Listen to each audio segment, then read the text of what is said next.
ना multiple risk होंगे। तो आपने सबसे पहला स्टेप क्या है कि आपको पता लगे कि रिस्क उसमें कितने हैं।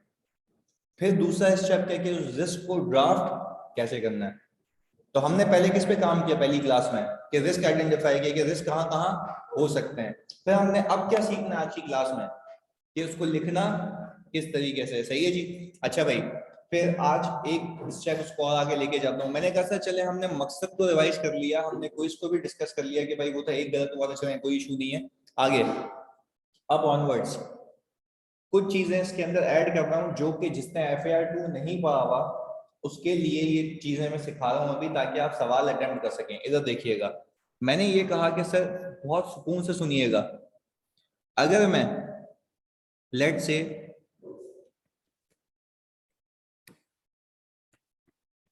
मेरा बिजनेस है क्या बेचने का, बाइक बेचने का, बहुत सुकून से समझिएगा। ये आगे सवालों में ये पूरी नोटिंग मैं आपको करवा रहा हूँ। सही जी, पूरी नोटिंग आपने करनी है ताकि अकॉर्डिंगली आप रिस्क अप्लाई कर पाए।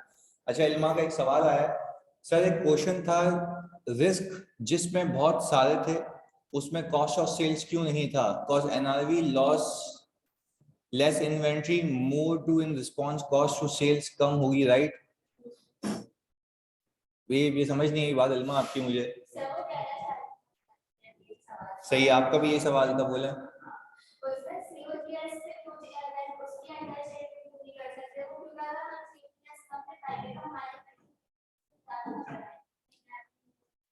ऐसे तो मैं हमेशा COGS कम दिखाऊंगा,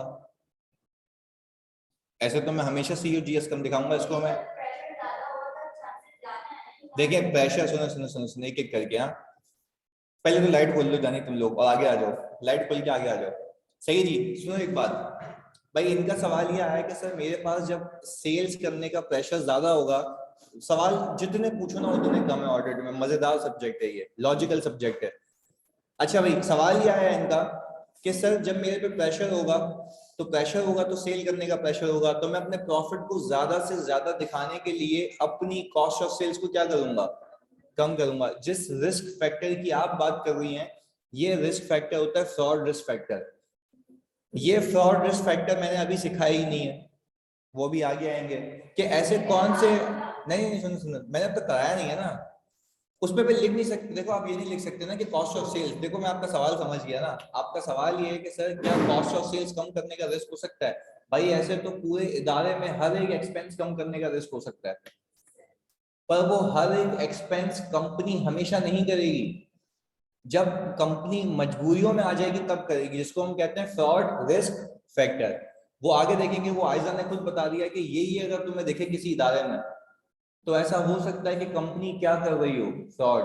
जिसकी एक एग्जांपल देता हूं मैं सिविल एविएशन का ऑडिट करने गया तो वहां पे जो पेन है, मैं वहां पे 70 पे जाता था, जिसका मडगार्ड भी नहीं होता तो धक्का लगा के पहुंचती थी वहां तक। और वहां पे जो पेन था वहां पे वो माशाल्लाह अपनी कल्टस में आता था। तो मतलब मैंने बोला यार ये तो मैं गलत आ गया CM में, PN ही बन जाते, कल्टस तो होती।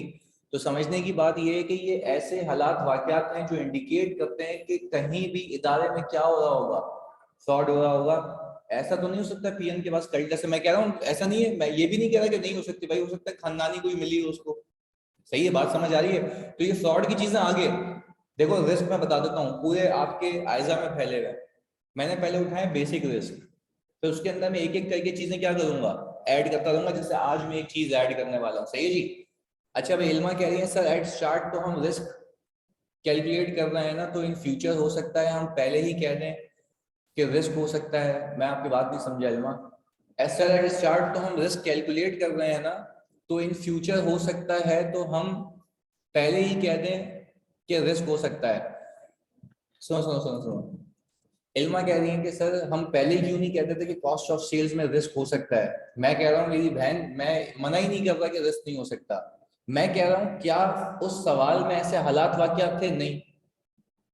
मैं कह रहा हूँ अगर मुझे बेचना नहीं, देखो चलो एक और चीज अभी तुम्हें बताता हूँ फ्रॉड कैसे होता है। सुनो इधर, कॉस्ट ऑफ सेल्स वाली बात आपकी और इसकी दोनों की रद्द करके दिखाता हूँ मैं। सही है, इधर देखो, सेल्स अगर की ना मैंने तो डेबिट में अकाउंट रिसीवेबल कर सकता हूँ।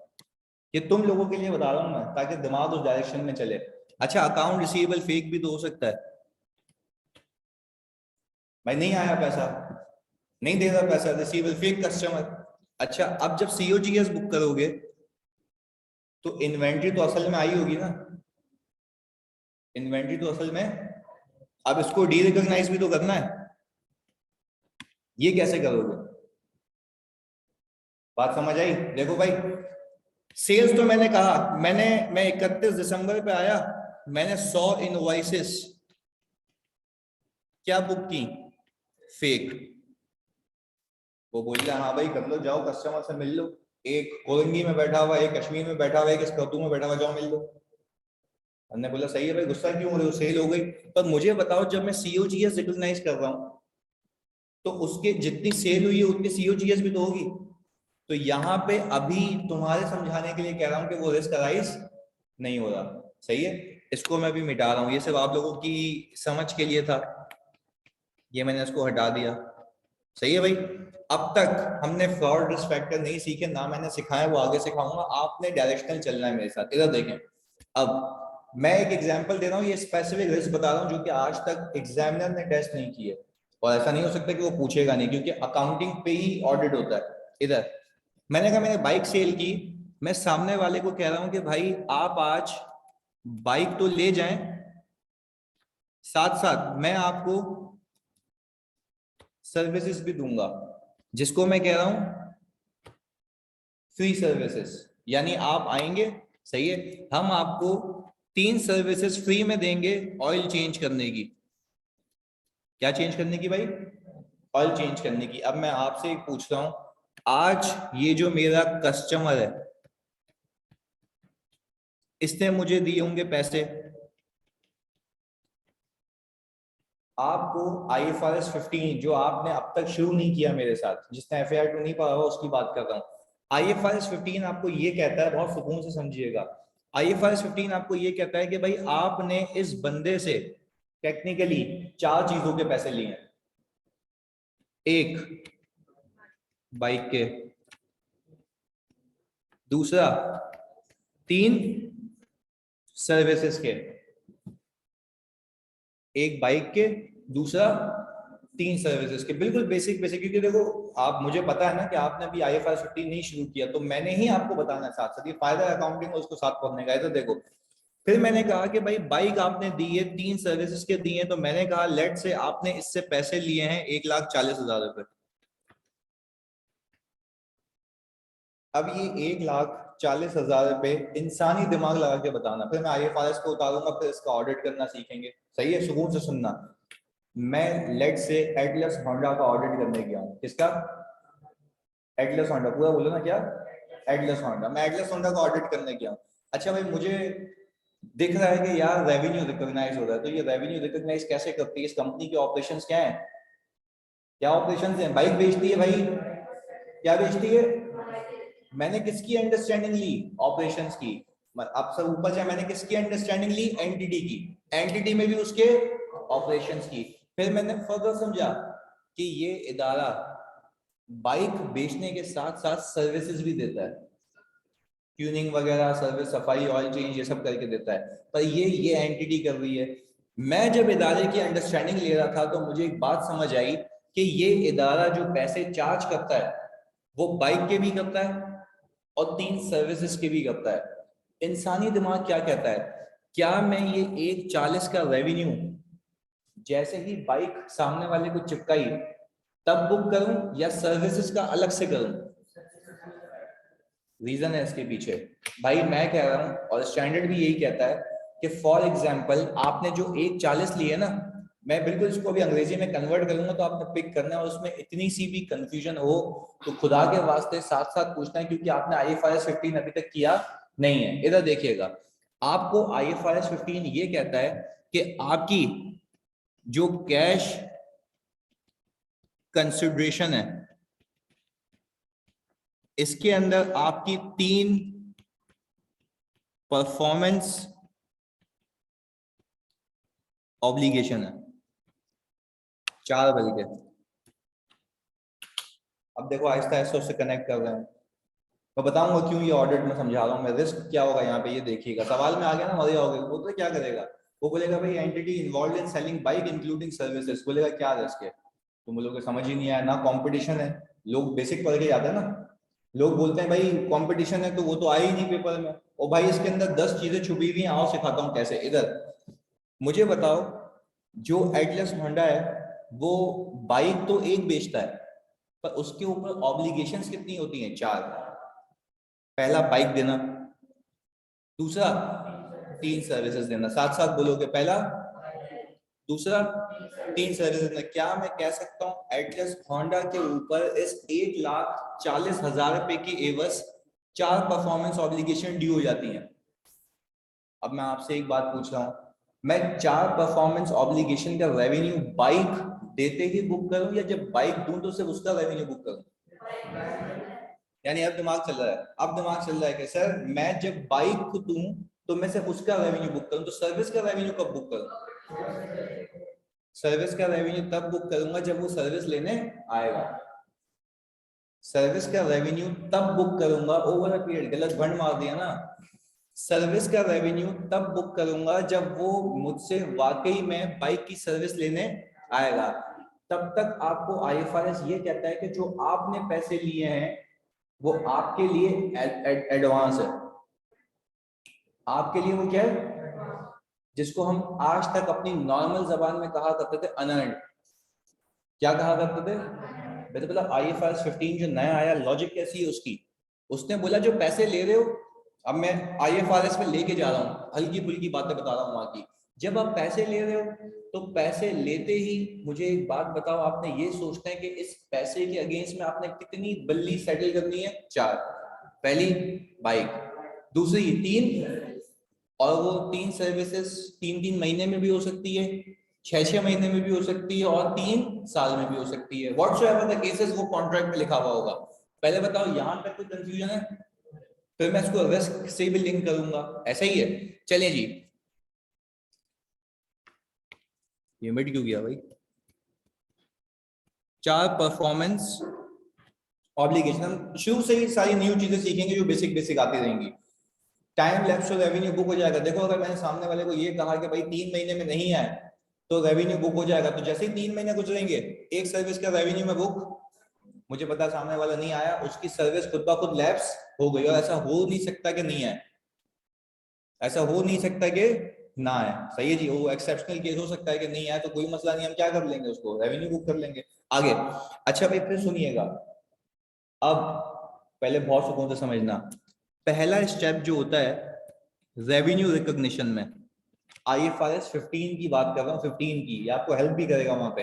पहला स्टेप ये होता है कि आप आइडेंटिफाई करें कॉन्ट्रैक्ट। कॉन्ट्रैक्ट आइडेंटिफाई करना क्यों लाजमी है? ताकि आपको पता लगे कि आपने कितने पैसे लेने और उसके अगेंस्ट में कितनी परफॉर्मेंस ऑब्लिगेशन सेटल करनी है। दूसरा एलोकेट, दूसरा होता है identify different performance obligations. IFRS 15 तुम्हें क्या कह रहा है? सुनो मेरी बात, आईएफआरएस 15 तुम्हें क्या कह रहा है? पहले देखो कॉन्ट्रैक्ट में क्या लिखा हुआ है, फिर कहता है उस कॉन्ट्रैक्ट को देख के ये देखो उस कॉन्ट्रैक्ट के अंदर कितनी परफॉर्मेंस ऑब्लिगेशन। परफॉर्मेंस ऑब्लिगेशन को उर्दू में तर्जुमा करके बताएगा कोई? क्या मतलब है कि इस पैसे के अगेंस्ट में इदारे ने क्या क्या करना है। सामने वाले को क्या करना था? पैसे देने थे। हमें क्या करना था? बाइक देनी थी और 3 सर्विसेज, साथ साथ बोले कि बाइक देनी थी, 3 सर्विस देनी थी। पहले बताओ क्या ये लॉजिकल ड्राफ्ट हुआ हुआ है? इधर देखो, उसने बोला आइडेंटिफाई डिफरेंट परफॉर्मेंस ऑब्लिगेशन, पे तीसरी चीज क्या कहता है सुनना, allocate transaction price to different performance obligations. वो कह रहा है ये जो आपको 1,40 मिले ना, 1,40,000, वो कह रहा है आप देखिए मार्केट वैल्यू कितनी थी इंडिविजुअलिटी में। प्लीज समझना, ये बात नहीं समझा हाथ के हाथ पूछना है कि तुम्हें मैं अकाउंटिंग इसलिए सिखा रहा हूं साथ साथ ताकि मैं ऑडिट के रिस्क के फैक्टर से लिंक कर सकूं यहाँ पे, क्योंकि अब तुमने किया नहीं है ना, तो उसका ये तो मतलब नहीं बोलूं बाद में करेंगे। हाथ क्या करते हैं इसको इधर। मैंने कहा कि भाई मार्केट वैल्यू बाइक की इटसेल्फ जो चल रही है वो है सर कोई 1,50,000, और एक सर्विस की वैल्यू जो चल रही है 1 2 3 हो गई हमारे पास, प्लीज बहुत सुकून से समझिएगा। एक सर्विस की जो वैल्यू चल रही है हमारे पास वो चल रही है सर 5,000, 5,000 और 5,000। मुझे एक बात बताओ, आपको IFRS 15 ये कह रहा है कि आप देखें टोटल मार्केट वैल्यू कितनी थी। अगर मैं असल में फेयर वैल्यू पे बेचता, सर आपने कहा ये हो गई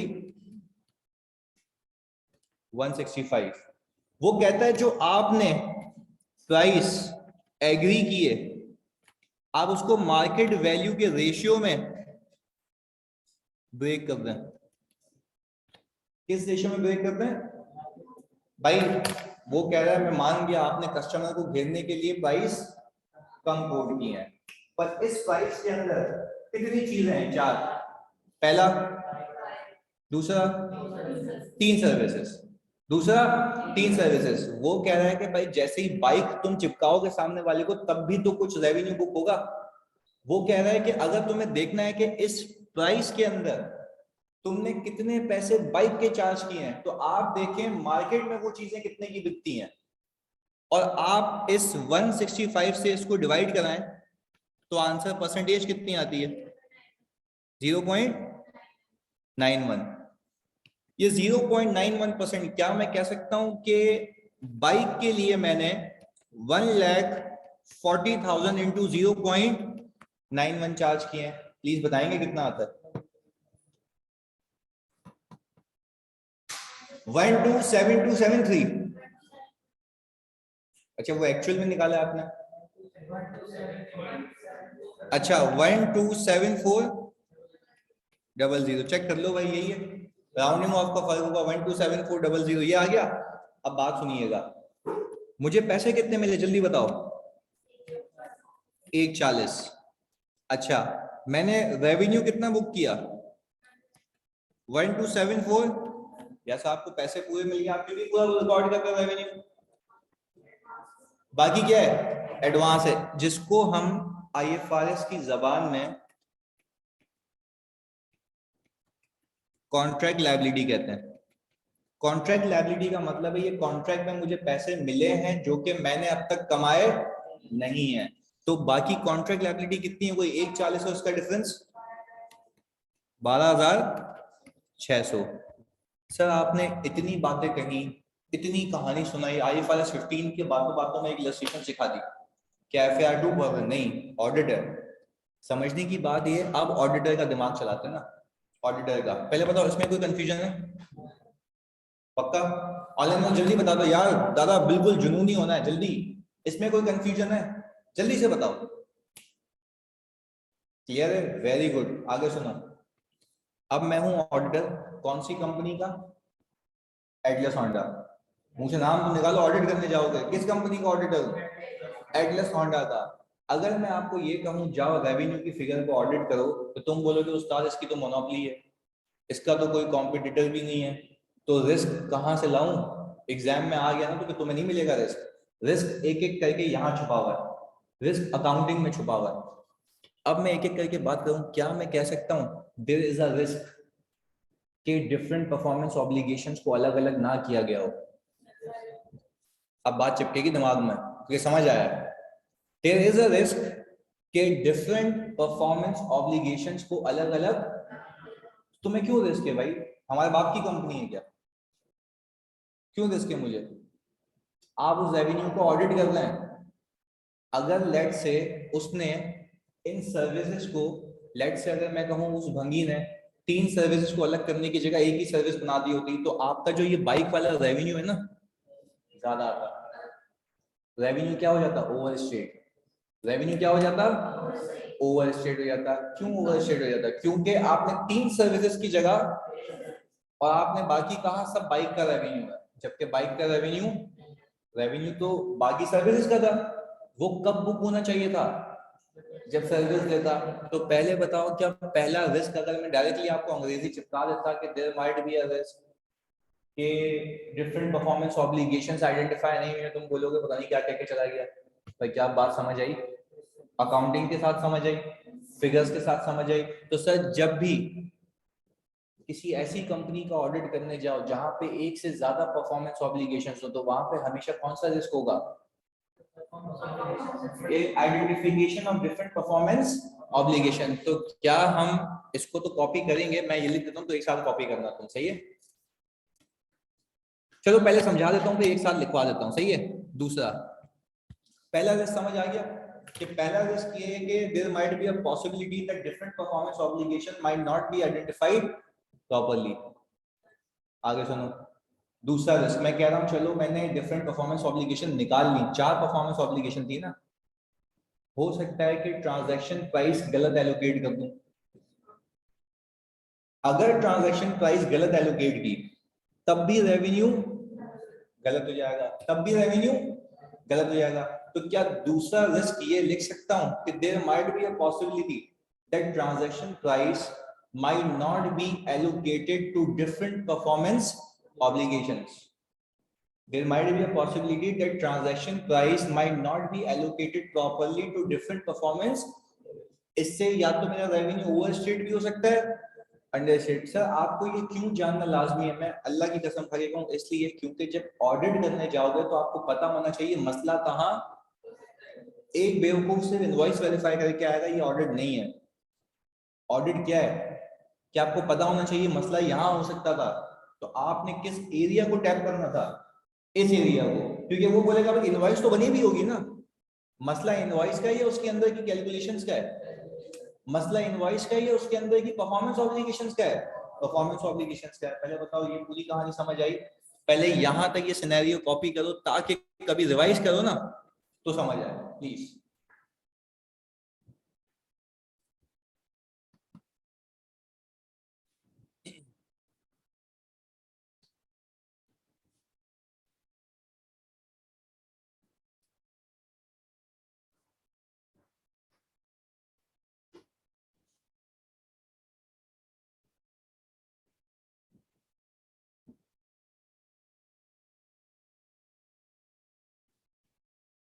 इसके ऊपर लिख भी दो एटलस होंडा।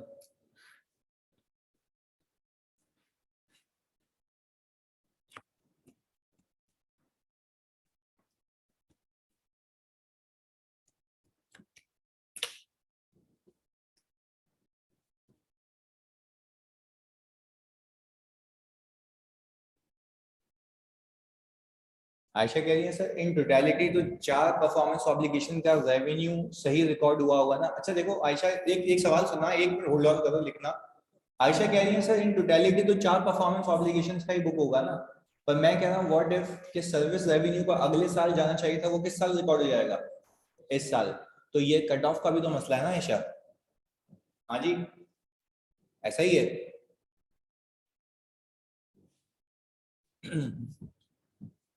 बस गुड है।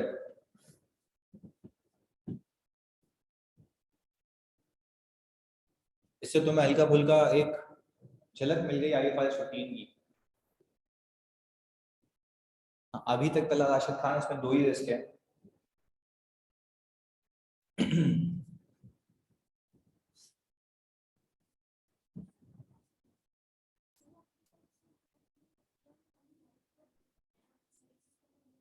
हाँ मैं तो देखो अभी तो बुक किया ही नहीं ना। मैं कह रहा हूँ मैं जब ऐसी इदारे का ऑडिट करने जाऊंगा तो मुझे देखना क्या है ये, कि मैंने सिर्फ रेवेन्यू उसका बुक किया हो जिसकी परफॉर्मेंस ऑब्लिगेशन सेटल हो गई हो। तो परफॉर्मेंस ऑब्लिगेशन सेटल हो गई है, उसका रेवेन्यू सही कैसे बुक होगा? जब ट्रांजैक्शन प्राइस सही एलोकेट हो गई हो। और ट्रांजैक्शन प्राइस सही एलोकेट कैसे होगी? जब मैंने उसकी डिफरेंट परफॉर्मेंस ऑब्लिगेशंस को आइडेंटिफाई कर लिया हो। तो ये बैक एंड फोर्थ एक साथ सॉल्व कर दूं। ये हो गया भाई, बन गया बंदा ये।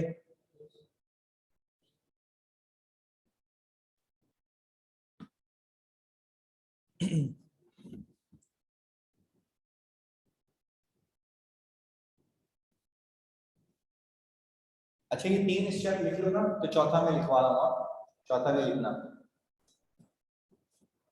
तीसरे के बाद वो बोलता है चौथा, पहले 3 लिख लो फिर चौथा बताता हूँ मैं। रेवेन्यू रिकॉग्निशन के ये स्टेप्स हैं।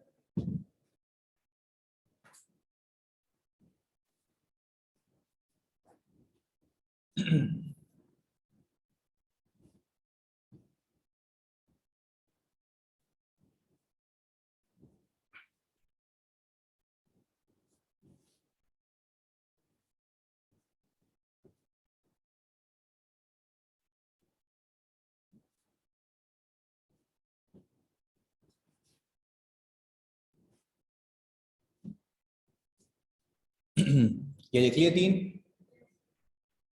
अच्छा अब इसी के अंदर फोर्थ ये लिखो कि जब ट्रांजैक्शन प्राइस एलोकेट हो जाती है डिफरेंट परफॉर्मेंस ऑब्लिगेशन, फिर वो कहता है बुक रेवेन्यू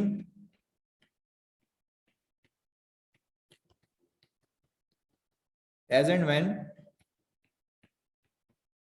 परफॉर्मेंस ऑब्लिगेशन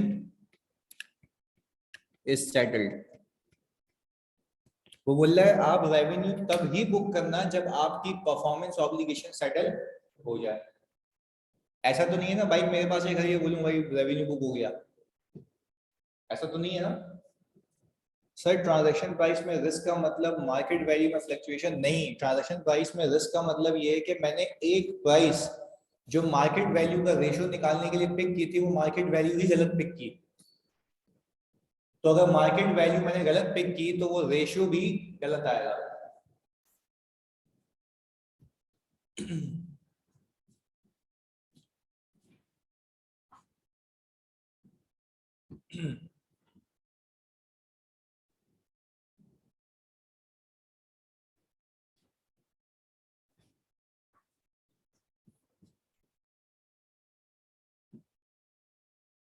हाँ जी रिस्क लिख लें। राफे ये रहा fourth step, book revenue as and when performance obligation is settled. अच्छा सर पहला रिस्क जो हो सकता है ऐसे इदारे के अंदर, हाँ भाई क्या हो सकता है पहला risk? Very good, risk that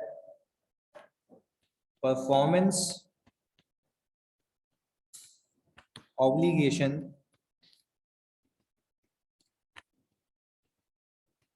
might not be identified properly। भाई 4 सर्विसेज थी, 4 ऑब्लिगेशंस थी, 2 आइडेंटिफाई करके बैठे हुए, तो अल्टीमेटली 2 आइडेंटिफाई किए तो बांटोगे भी कितने में? 2 में, तो रेवेन्यू अल्टीमेटली ज्यादा हो जाएगा। Risk that transaction price might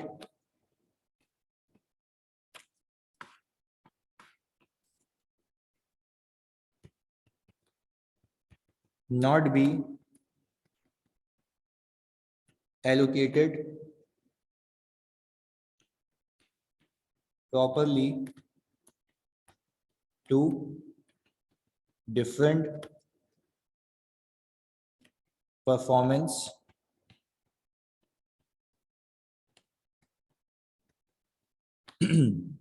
obligation।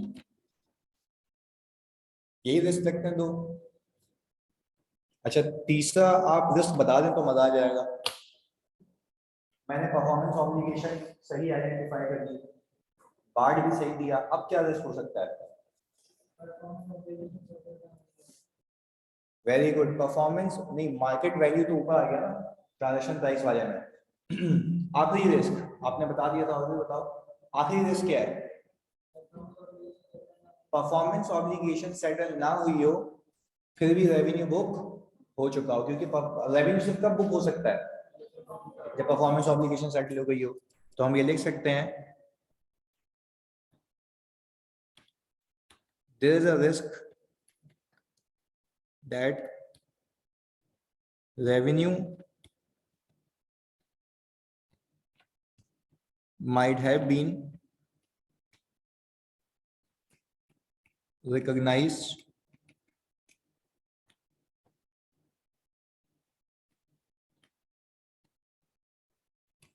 even if performance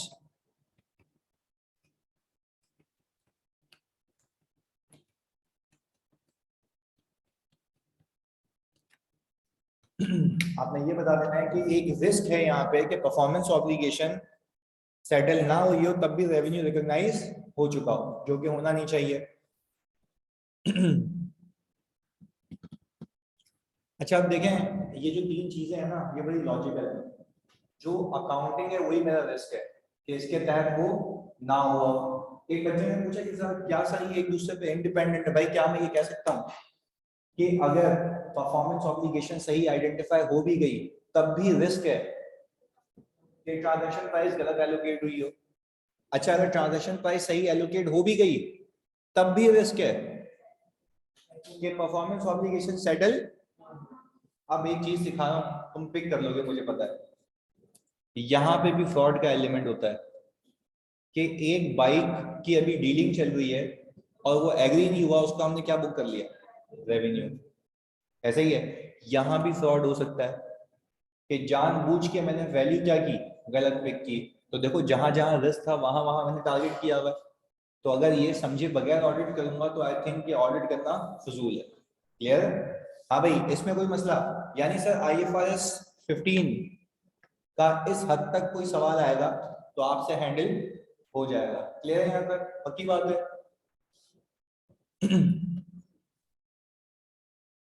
identify contract का क्या रिस्क होगा, ये तो वही है ना कि भाई कॉन्ट्रैक्ट ही नहीं है, रेवेन्यू बुक कर लिया। सही है, इसको नहीं, हम इन चीजों को लिखते हैं। सही है, क्योंकि लॉजिकल सी बात है कि अगर एक बंदा चोरी करने की कोशिश भी करेगा तो फेक कॉन्ट्रैक्ट तो बनाएगा ना। ये सारी चीजें पर अभी व्हाटसोएवर मैंने अभी आपको ऑडिट करना सिखाया नहीं है। मैं ऑडिट करने से पहले जो जो चीज आनी चाहिए वो सिखा रहा हूँ। सही है सर, जब परफॉर्मेंस ऑब्लिगेशन आइडेंटिफाई नहीं होगी तो ट्रांजैक्शन कॉस्ट को फिर कैसे एलोकेट करेंगे? राफे मैं कह रहा हूँ कि परफॉर्मेंस ऑब्लिगेशन 4 थी, हमने 2 लिखी हुई हैं, तो 2 में तो एलोकेट करोगे ना। सही है, और अगर एक बच्चा कहे कि सर हमने आइडेंटिफाई नहीं की, सिर्फ एक ही रखी, तो ये भी तो रिस्क पहले वाले में कवर हो गया। कि हम देखेंगे कि भाई परफॉर्मेंस ऑब्लिगेशन यूजुअली बाकी कॉन्ट्रैक्ट्स में क्या दी जाती है, तो वो सारी चीजें अभी रिस्क असेसमेंट की है कि वाकई में ऑडिट प्रोसीजर्स परफॉर्म करते वक्त की है। ऑडिट प्रोसीजर जब वो सिखाऊंगा आपको तो बता दूंगा कि इसको चेक कैसे करना है, इसको पकड़ना कैसे। सही है राफे, पहले तो हम अपनी डायरेक्शन सेट कर रहे हैं कि हमें रेवेन्यू में चेक क्या क्या करना है, कहाँ कहाँ मसला हो सकता है। सही है, चलें जी भाई, ये तो हमने लगा दिया साइड में। और एक दो चीजें, और ये सारी चीजें इसलिए बता रहा हूँ क्योंकि मैंने जो सवाल बनाया अपने उसके अंदर ये बिछी हुई है वैसे। सही है, तो एक एक करके। और मैंने कहा अब हम बात कर लेते हैं कंस्ट्रक्शन कॉन्ट्रैक्ट की। ये भी IFRS 15 का ही एक पार्ट है जिसको हम कहते हैं लॉन्ग टर्म कॉन्ट्रैक्ट। सुनिएगा इधर।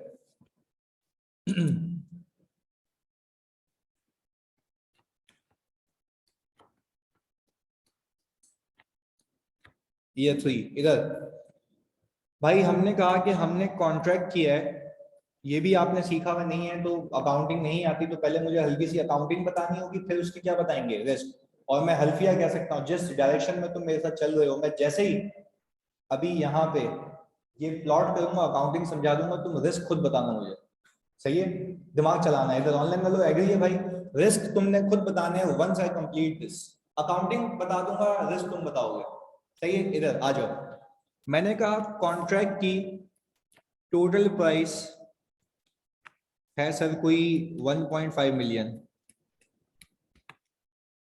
सही है जी, और हमारी टोटल एस्टिमेटेड कॉस्ट इस प्रोजेक्ट की 5 लाख रुपए।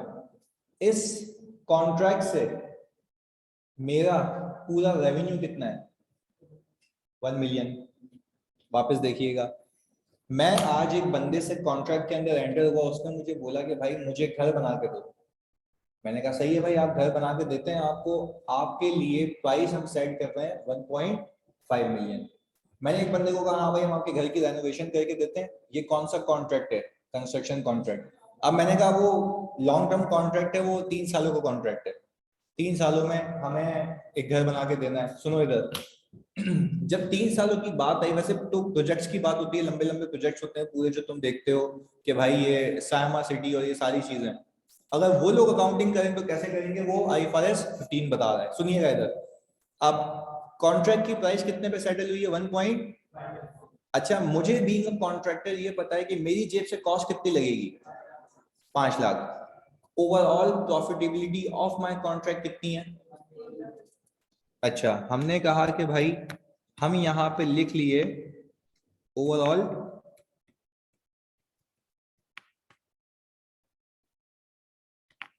1 मिलियन। अब आपसे मेरा सवाल ये है कि क्या ये 1 मिलियन डे 1 पे रेवेन्यू रिकॉर्ड कर लो। इंसानी दिमाग ये कहता है कि जैसे जैसे आप परफॉर्मेंस ऑब्लिगेशन सेटल करेंगे वैसे वैसे आप रेवेन्यू बुक करेंगे। इसलिए आपको IFRS 15 ये कहता है कि जब आप, ये बहुत इंपॉर्टेंट बात है, जब आप परफॉर्मेंस ऑब्लिगेशन सेटल कर रहे हैं ओवर द पीरियड, फर्क है वहां पे, कुछ जार्गन यूज हुए, मैं जार्गन बता रहा हूँ। एक होती है परफॉर्मेंस ऑब्लिगेशन सेटल करना एट पॉइंट इन टाइम। ऊपर वाली एग्जांपल कौन सी थी, पॉइंट इन टाइम। तुम्हें कैसे पता पॉइंट इन टाइम की थी, सर्विस थोड़ी ना ऐसे तुम्हारे साथ साथ घूमता रहेगा पूरा साल, या बाइक पे चक्कर लगाते रहोगे उसके साथ, नहीं भाई, एक बार सर्विस करा के निकल जाएगा। मुझे एक बात बताओ, ये कैसे ओवर द पीरियड है, साथ साथ कंस्ट्रक्शन चलती रहेगी, तो इस केस में रेवेन्यू वन टाइम पे बुक होना चाहिए ओवर द पीरियड। ऊपर वाले केस में क्या था, पॉइंट इन टाइम, साथ साथ ऊपर वाले पीरियड में क्या था, पॉइंट इन टाइम। ये क्या है, ओवर द पीरियड, क्योंकि साथ साथ ये चीज बनती जा रही है। वेरी गुड, आगे। फिर मैंने कहा पहला साल जैसे ही गुजरा,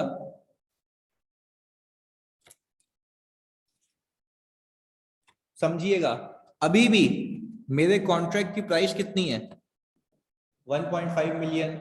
अच्छा, अब हुआ ये है, मैं यहां पे लिख रहा हूं CTD। CTD का मतलब है कॉस्ट टू डेट। क्या मतलब है, कॉस्ट टू डेट का मतलब यार समझ नहीं आया मुझे, आज तक की कॉस्ट इस साल की। तो सर वो 5 लाख बताई तो थी, वो 3 सालों की एस्टिमेटेड है, चेंज हो सकती है, वो कौन सी है, एस्टिमेटेड है। सर आपने क्या ये मान लिया कि भाई कॉस्ट टू डेट का मतलब है उस पूरी कॉस्ट में से कुछ ना कुछ इनकर हो चुकी है। हमने कहा चलें सर बिस्मिल्लाह, हमने कहा कि भाई हम आपको ये समझा देते हैं कि out of total 1 lakh rupees इनकर हो चुके हैं। तो क्या मैं कह सकता हूं FEC यानी फर्दर एस्टिमेटेड कॉस्ट कितनी है। अभी भी मेरा प्रॉफिटेबल प्रोजेक्ट है कितने का, 1 मिलियन का। सर ये तो आप वहीं पे ही आ गए, आप तो बेवकूफ बना रहे हैं। मैंने कहा नहीं, अब आप निकालेंगे स्टेज ऑफ कंप्लीशन। वो कैसे निकलता है, इसको हम कहते हैं इनपुट मेथड। क्या कहते हैं, अच्छा, इनपुट मेथड का मतलब क्या है, इनपुट मेथड का मतलब है जितना आपने इनपुट किया उससे आप पता लगाएं कि आपका कितना परसेंट काम कंप्लीट हो चुका है। अच्छा, मैं अगर आपसे ये पूछूं, क्या मैं अगर ये फॉर्मूला बनाऊं जो कि IFRS ने मुझे बताया, cost to date divided by total estimated cost, क्या ये सही होगा, यस। कॉस्ट टू डेट कितनी है, टोटल कितनी है, परसेंटेज कंप्लीशन 20%। क्या मैं बच्चों ये कह सकता हूं, प्लीज फोकस होके बताना, क्या मैं कह सकता हूं कि इस रेवेन्यू में से मैं 20% का रेवेन्यू बुक कर सकता हूं ईयर 1 में, पूरा क्यों नहीं, काम नहीं हुआ मतलब अब अंग्रेजी आएगी, परफॉर्मेंस ऑब्लिगेशन सेटल नहीं हुई है। वेरी गुड यार। तो हमने कहा कि जब मैं फॉर द ईयर 1 का PNL बनाऊंगा तो मुझे अब रेवेन्यू बताएं कितना बुक करूं। 1.5 मिलियन इंटू कितना आ गया। अब एक जादू देखते हैं, कॉस्ट ऑफ सेल्स टोटल कितनी है, इसका कितना परसेंट, यही इनकम हुई थी, ये कितना आ गया। क्या मैं कह सकता हूं ईयर 1 के अंदर मेरा रेवेन्यू कितने का बुक होगा, 2 लाख रुपए का, सॉरी 2 लाख रुपए है ना, सही है ना, 3 लाख रुपए का रेवेन्यू है, 1 लाख रुपए की सीओजीएस है, प्रॉफिट कितना आ गया 2 लाख रुपए का। अच्छा जी, अब इसके अंदर नीचे फर्दर वो अपने एक्सपेंसेस आएंगे, वो माइनस होते होते वो पीएनएल बन जाएगा। पर मुझे एक बात बताओ, इस पूरी सिचुएशन को अगर तुमने देखा, ये वो केस है जब कंपनी कौन से बिजनेस में इन्वॉल्व है, कंस्ट्रक्शन कॉन्ट्रैक्ट में, रेवेन्यू कैसे बुक होगा, इन टाइम या over the period, over the period. मैं एक एक करके पूछूंगा, इंसानी दिमाग लगाना, बिल्कुल ऑडिटर बन के सोचो कि तुम ऑडिट करने जाते तो तुम्हें क्या रिस्क नजर आते इस वाली कंपनी के अंदर जो कि ऐसे अकाउंटिंग करती है। आप बताएं, बल्कि नहीं आप बताओ, सोचो। ऑनलाइन वाले आप बता सकते हो, बिल्कुल कोई गलत भी बताओगे ना, अभी कौन सा ऑडिट तुम्हें आता है, मैं तो कि व्यू दे रहा हूं जी।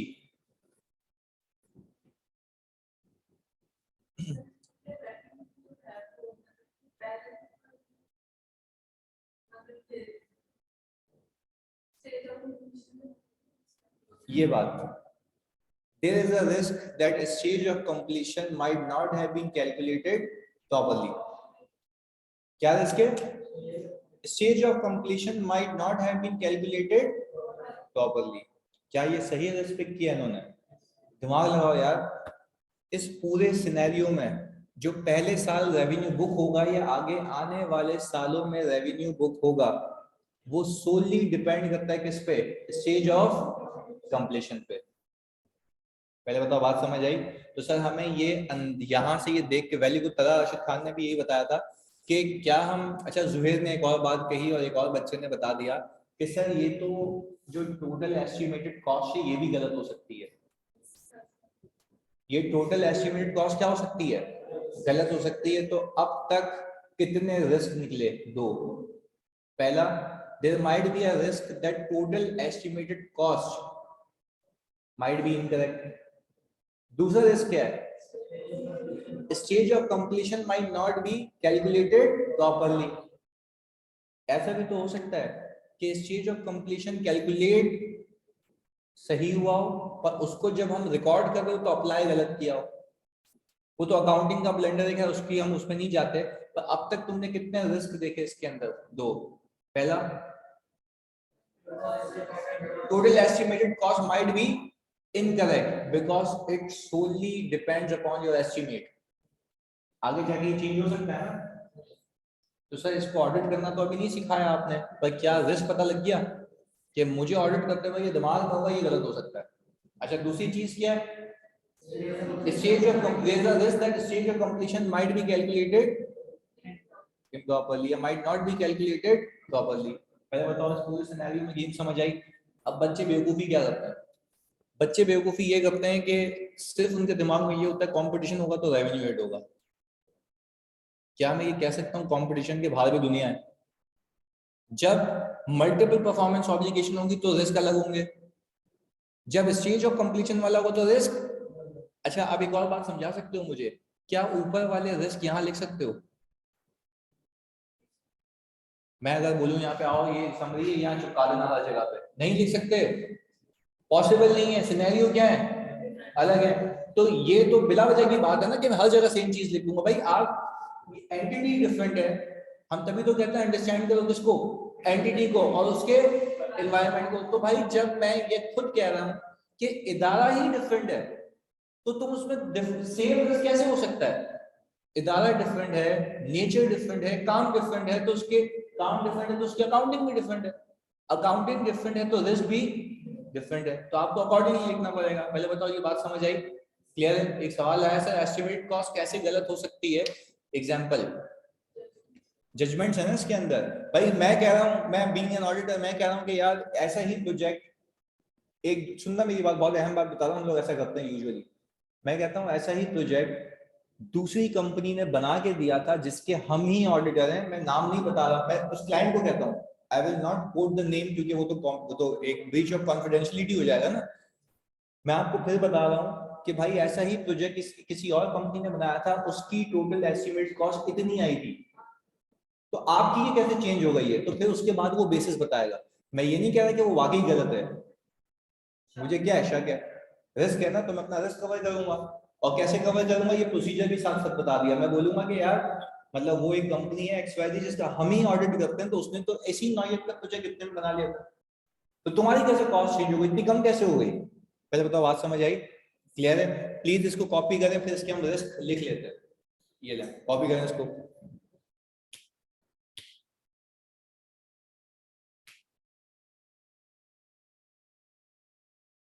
हाँ जी, राफे, तला, आयशा, क्लियर है? जुहेर?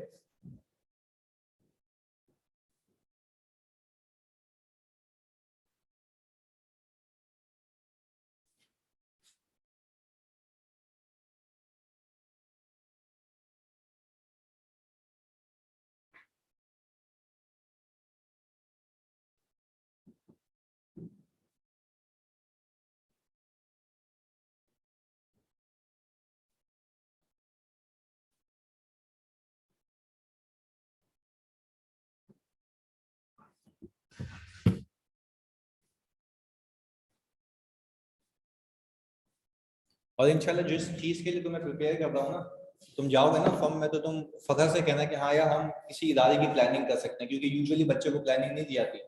आपने इनपुट देना, बोलना कि यार बस ऐसे होती है, मुझे पता है, आप चांस तो दें, लिख के देते हैं हम आपको। हमारे एक स्टूडेंट है सकलैन, मेरे पास ही EY में, तो उससे मैं पूरे एंटिटी की प्लानिंग करवा रहा हूँ। वो रोज रात को 12-1 बजे तक बैठता है मेरे साथ, बोलता है सर बताएं ये वो, क्योंकि वो सॉफ्टवेयर है ना, तो उसमें वो थोड़ा उलझ गया है। मैंने कहा नहीं करेगा तो तू, सीखा है तूने, पर माशाल्लाह परफॉर्म कर रहा है, तो तुम्हें भी करना है। मैं उसको उस चीज़ के लिए तैयार कर रहा हूँ कि वो 1 साल के अंदर सिकॉन्डमेंट के लिए रेडी हो जाए। पैसे ही कमाएगा ना। यहाँ पे क्या EY में 25,000 रुपये कमा रहा है अभी। EY सबसे ज़्यादा स्टाइपेंड देती है वैसे फर्म्स में। सिकॉन्डमेंट पे जाएगा तो आई थिंक 2 लाख रुपए कमाएगा। आंखों में डॉलर क्यों आ गए तुम लोगों के? मेहनत करनी है इधर। सिर्फ एक रिस्क और हो सकता है किसी ईयर में वो फर्दर एस्टिमेट कॉस्ट को ज्यादा करे, यानी वो बता दिया ना हमने यहाँ पे, वो बोल रहे हैं कि सर फर्दर एस्टिमेट कॉस्ट को ज्यादा कर दे, तो मैंने कॉस्ट का रिस्क तो बता दिया ना पहले ही, इसमें कवर हो गया ना तला। हाँ भाई, इसको स्क्रॉल डाउन करें।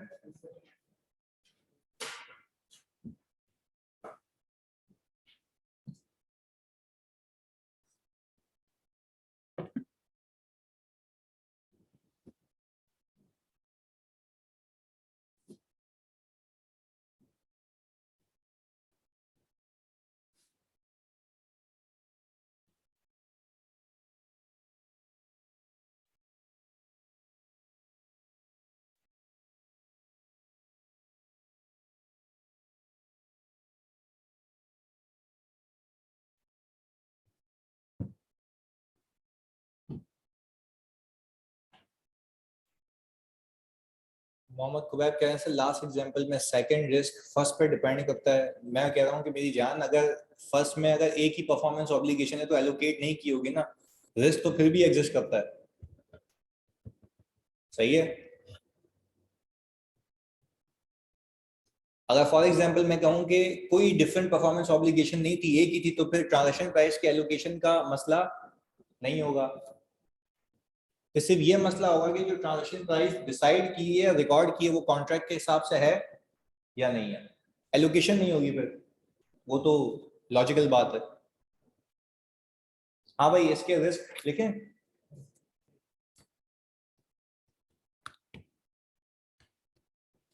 हाँ जी, पहला रिस्क। हाँ भाई, जल्दी बताएं अंग्रेजी में क्या हो सकता है। इसमें मौत नहीं आनी चाहिए आप लोगों को अंग्रेजी बोलते हुए। Total estimated cost might.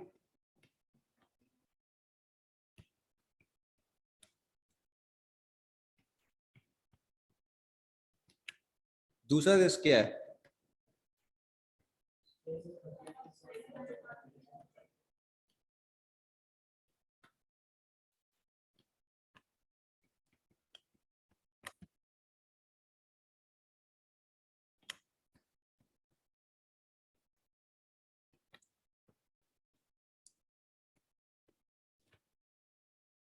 एक और चीज बताता हूँ तुम्हें, यह है तो ऊपर लेवल की, पर समझ आनी चाहिए तुम्हें। There is a possibility total estimate cost. Very good, very well drafted Ayesha. इधर देखो, क्या मैं ये कह सकता हूँ, अगर तुम ये बात समझो, अपने पास ऐसे ही लिख लेना,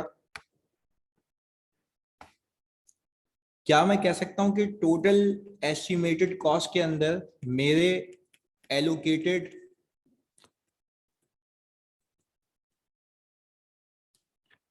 ओवरहेड्स भी हो सकते हैं? एग्जाम्पल है, मैं सामने वाले को कह रहा हूँ कि भाई मेरा रेवेन्यू आपसे मैं इतना चार्ज करूंगा 1.5 मिलियन, उसको मैंने ये तो नहीं बताया कि 5 लाख रुपए तो मेरी इंटरनल कॉस्ट है ना, वो तो सही ना बताऊंगा सामने वाले को। पर ये जो 5 लाख रुपए की मेरी इंटरनल कॉस्ट है, इसके अंदर मल्टीपल चीजें होंगी, एक एक करके यहाँ पे लिख रहा हूँ, आपको और क्लियर होगा कि क्यों एस्टिमेट में गलती हो सकती है। सुनिएगा, क्या इसके अंदर पहला, ये ओवरहेड्स के नीचे नहीं लिखता, ये अलग से लिखता हूं। ओवरहेड्स में क्या आएगा, सुनिएगा, जो मशीनरी है, क्या उसका डेप्रिसिएशन आएगा? अब ये भी तो एक मैटर है ना, कि क्या ये मशीनरी इस प्रोजेक्ट पे यूज हो रही है, बाकी जगहों पे भी यूज हो रही है, तो इस पे डेप्रिसिएशन कितना एलोकेट करना है। क्या आ गया इसके अंदर, एस्टिमेट। बात समझ आई? आगे फिर मैंने कहा हेड ऑफिस का जो स्टाफ है, उसकी कोऑर्डिनेशन वगैरह हो रही है, जो उसकी सैलरी है वो भी तो एलोकेट होगी। तो जो उसकी सैलरी एलोकेट होगी, तो क्या वो एलोकेशन की परसेंटेज सही है? ये भी एक रिस्क है। तो मैं ये बताना चाह रहा हूँ, टोटल एस्टिमेट कॉस्ट में मटेरियल की कॉस्ट तो होती है, लेबर कॉस्ट भी होती है, बट एलोकेटेड कॉस्ट भी होती है। और मैं ये भी प्रूव कर सकता हूँ कि मटेरियल की कॉस्ट भी एक अंदाजा है, क्योंकि आगे जाके इन्फ्लेशन की वजह से वो क्या हो सकती है, चेंज हो सकती है। देखो, अगर फॉर एग्जांपल आज मैं कह रहा हूँ कि भाई अगर आज मैं कोई बिल्डिंग कंस्ट्रक्ट कर रहा हूँ, तो जो मटेरियल है सीमेंट वगैरह, तो क्या अगले 3 साल में उतनी कॉस्ट रहेगी? या मुझे अपनी अकाउंटिंग करते वक्त तमाम एस्टिमेट्स को इनकॉर्पोरेट करना है, तमाम चीजों को इनकॉर्पोरेट करना है, तभी तो वो रिलायबल एस्टिमेट होगा। तभी मैं कह रहा हूँ रिस्क यहाँ पर है। तो हम मैनेजमेंट से कहेंगे कि बताओ ये जो 5 लाख रुपए की फिगर है, ये किस तरीके से बनी है, तो वो तो ऑडिट करते हुए सीखेंगे कि इसको ऑडिट किस तरीके से करना है। यहाँ तक बात समझ आ गई?